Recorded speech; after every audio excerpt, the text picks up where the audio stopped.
long you been an engineer, Dave? 30 years, and I got 37 years of railroad service in, but I was a conductor and, in the beginning. Worked for the Boston and Maine for 18 years. Started a short line, took over a piece of the Boston and Maine track that they were going to abandon. Started operating on about 1.5 miles of track, then servicing the town of Ware. There's a big paper mill there, which I like to feel that we saved the paper mill because they needed the rail service. They were going to shut down. And grew the 25-mile line down in Central Mass. And when this line came up for bid, I was with the Maine Coast Railroad. Some of the stockholders that were with the Mass Central came up here. Well, we organized another company that bid on the line, and we got this line to operate it. We operated it until 2000, I believe. And then my partners decided they wanted to give up the contract. They gave the state 60 days notice. Safe Handling Rail came in as an interim operator until it went up for bid. Maine Eastern got it.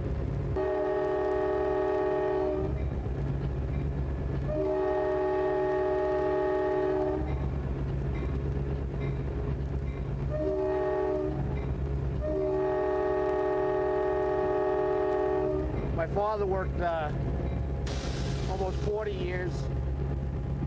He worked as a motorman and a conductor on the subway in New York, and then he worked his way up, and he was IRT division assistant superintendent when he retired.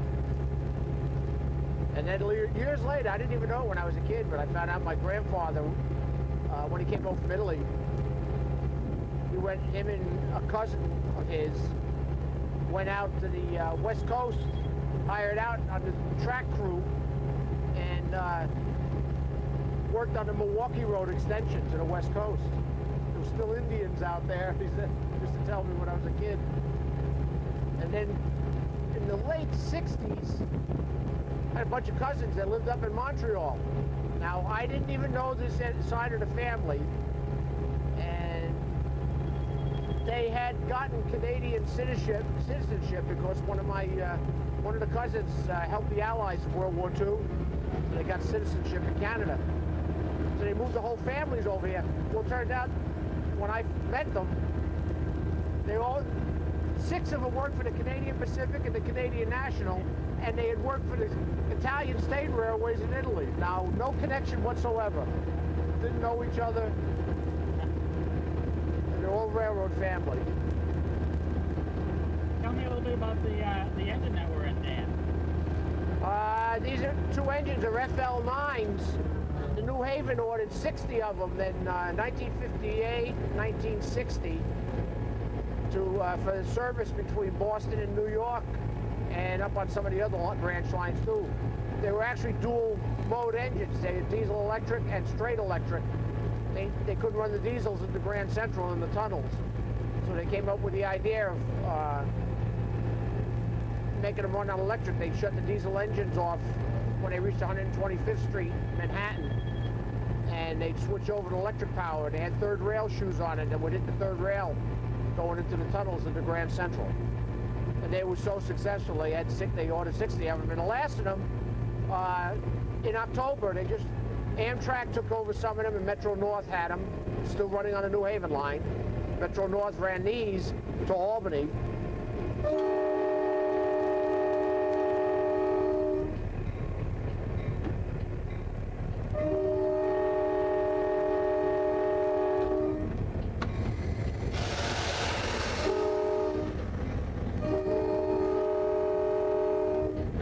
Metro North ran these engines opening New York to Grand Central.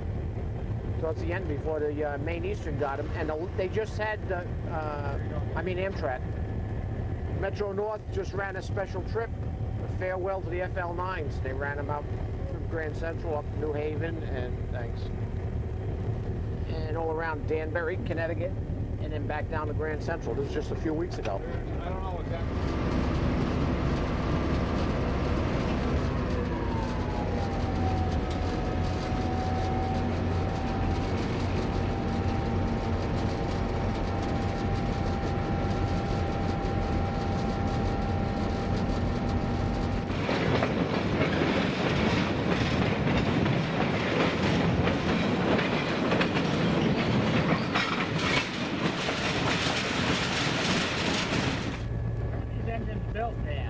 58 and 60. There's two groups of them. These were, I think, in the first group of 58.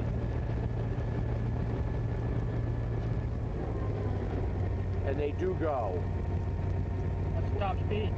Well, when they brought the train up here, Amtrak brought the equipment up, their engine couldn't pull the whole train, so they asked us to put these online. They were doing 110 coming up the Northeast Corridor.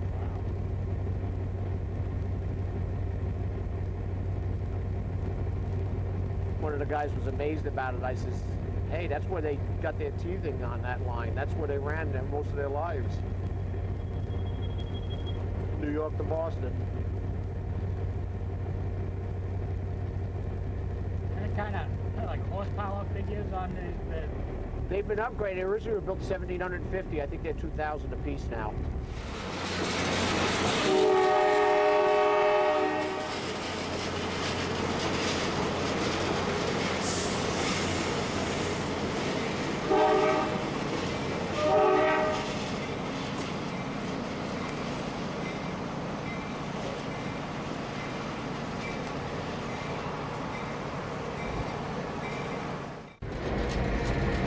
Wintertime, we've had so much ice in here.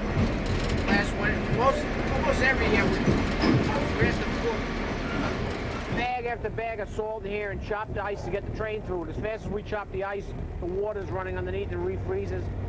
The past two winters we had, well, this winter wasn't bad, but the winter before, we had backhoes in here breaking the ice out, and then we had to run them down the track to the big curve there where I told you this 15-foot snow was. And had to chop the ice out of there. Before the rehabilitation of the line, we had about 6 or 7 spots along between here and down the lower end of the railroad, scattered maybe every 5-6 miles. We have ice a foot thick over the rails. Red tail. Oh yeah. One thing that amazes me is bald eagles. A lot of times they'll follow the train. They'll follow the train right along. Wow. When the state finally, when they started to bring back the eagles here in Maine, there was a nest up in Richmond. We were opening up the road to Augusta. We had to run the train before a certain date before they got settled in the nest. They were all worried and concerned about how they were going to react with the train.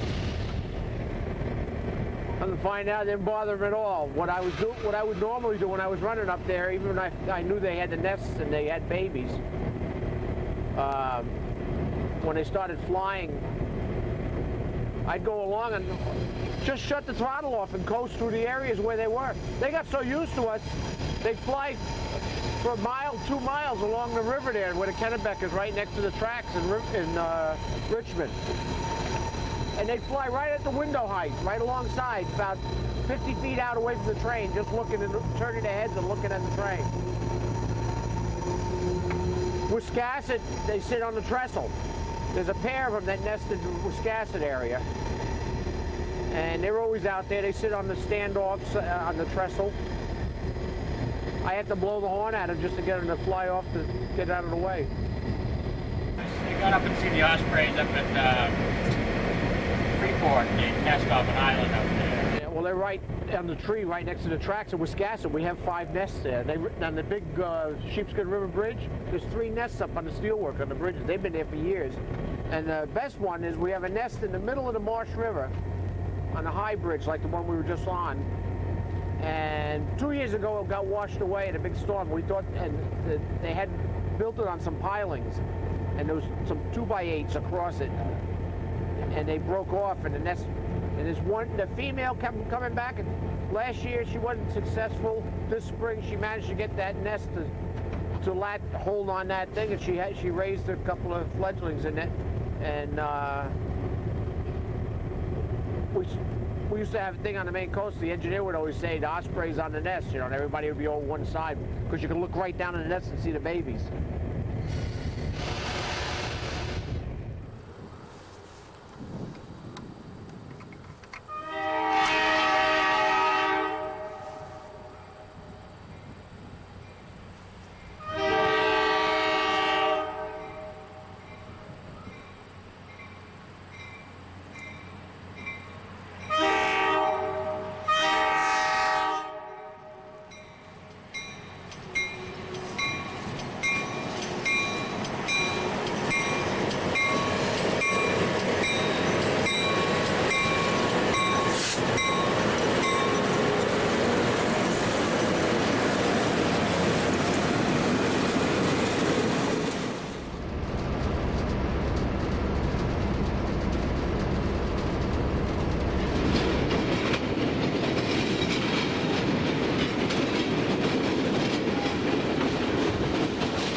racetrack.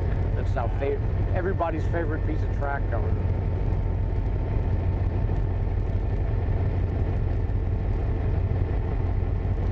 You said these engines were in New York, I guess, running passengers at one time. Oh yeah. They ever run freight, or they always? No, they're geared for passenger. They're geared different. Oh, okay. The gear ratio is different on a passenger engine from a freight engine. The freight engines are geared so that they'll get down and, you know, really haul. These things, the high end is where you get the you get up and go. So freight trains more. Freight trains more below. The freight trains usually the top speed 65 miles an hour on some of the older ones. These, yeah. Pull down low. We've had to use the freight engine to pull the. We had problems with one of these two engines one time, and I had to get the freight engine. And I had one of these units back to back with the freight engine, so we had the power for the lights and air conditioning. That freight engine didn't even know it had any passenger cars behind it. Yeah. Now a freight engine doesn't have power, though. You're saying like the freight engine won't run the AC for the right. Some of the railroads adapt them for that reason, so they have dual usage. Sure. I mean, these things will haul the freight, but they're not going to pull a train like the freight units will.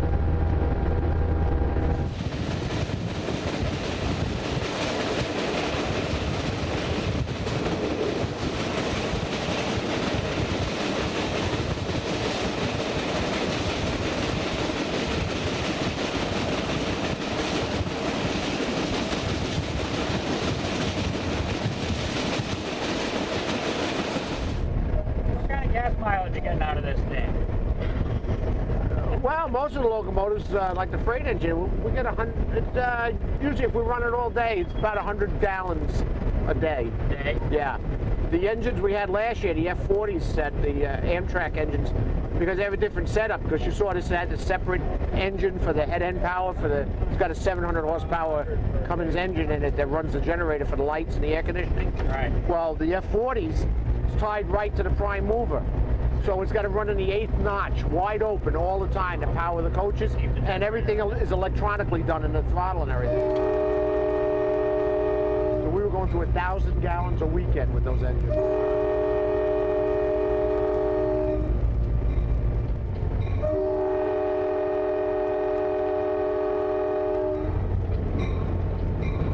What is this thing that hangs down? Everybody asks that question.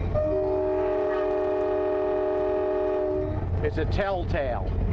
There aren't many of them left in the country. Because even when I started on the railroad, you worked on top of the boxcars. You didn't have radios. The engineer, one man would be in the front car next to the engine, and then you'd have a brakeman and another back further in the train, and the conductor in the rear, usually in the caboose. And we worked on top. If you were on top of the cars and you were facing backwards, you wouldn't know the bridge was coming up. Telltale would slap you in the back of the head, those wires. They hurt, but not as much as the bridge. Okay. And you'd have to lay down or get down between the cars, down the ladder, so to go through the bridge without getting your head cut off.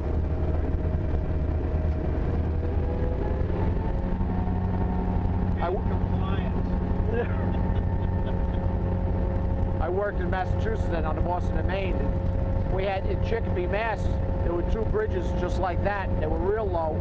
First day I was working with an old crew. We were shoving the train to Holyoke. Conductor went like that. Yeah, why? And I'm looking at the bridge and I realized, just lay on your back, you'll clear all right. Well, I thought the hair of my nose was going to come off. It was so close to the top of that.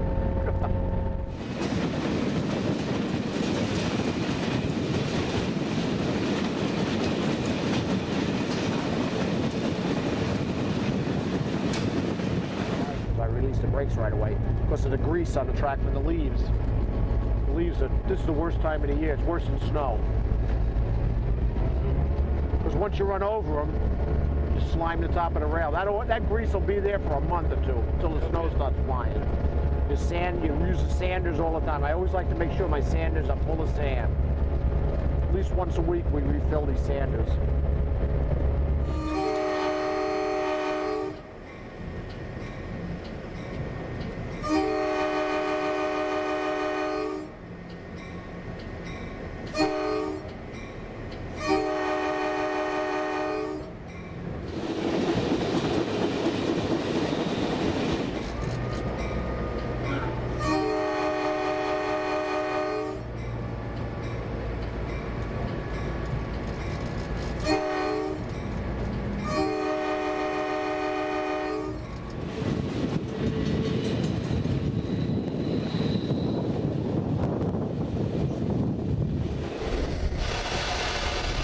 we come around this curve, you'll see what I was talking about. When people say, "Oh, you work in Maine, you know, the track is flat in the coast."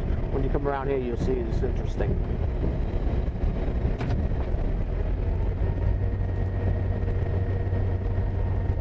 Track disappears. Wow.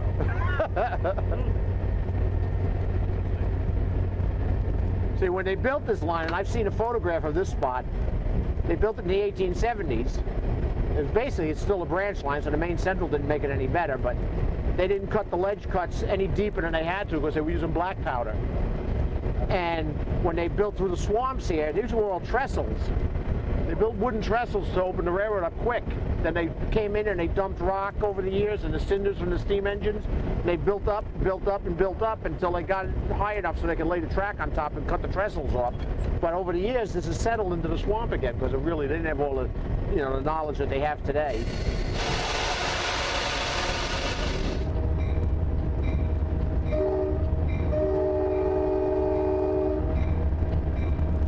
There used to be a station here. South Newcastle, or Marsh. It was also called Marsh because of the Marsh River. There's about 60 feet of right-of-way there that's graded over on the side there, and I tried to find out what it was, and I finally did one day. They were talking about putting a 2-foot gauge line down to Booth Bay. That's all they had the money for. They graded 60 feet. That was it. They were going to connect with the Wiscasset, Waterville, and Farmington down in Wiscasset. Have you guys been up to the Wiscasset, Waterville, and Farmington yet? No, Oh, God. Boy, they've done wonders up in that place. What a great museum. It's now the 8th largest railroad museum in the country. I'll check that out, yeah. They got over 1,000 members now across the country, including some big corporate members. Verizon donates stuff to them all the time, and MB&A did. IBM, they got grants from IBM Corporation. But they've got almost over 2 miles of track laid on the old right-of-way again. Wow. Harry Percival, a guy that used to work for the Maine Coast, he worked for Central Maine Power. When he retired, he came to work for the Maine Coast as a signal maintainer. He found out the original line, the Wiscasset in Quebec, was never dissolved. They went belly up, and the same board of directors reorganized the Wiscasset, Waterville, and Farmington Railroad. So he went to the Winters Foundation, which was a family that still had the stock in the original. The Winters family had the 2 ships that were in the harbor here. He was a lumber baron, so he used the narrow gauge to haul his lumber. So he went to them and wanted to see if they were interested in selling the stock. So he said, "Yeah, we'll sell it for $3,000. So he ended up with almost 40 miles of roadbed for the right-of-way. You know, he's missing pieces only because when the railroad was originally built, it was in the sale or the easement that if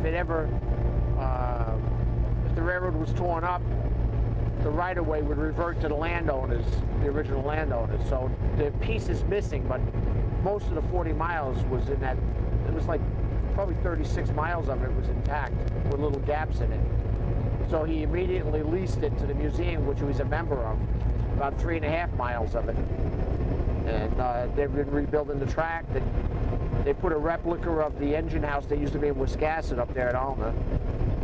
And it's first-class operation. They got the last steam engine that ran on the line, they've got up there. No, you're right.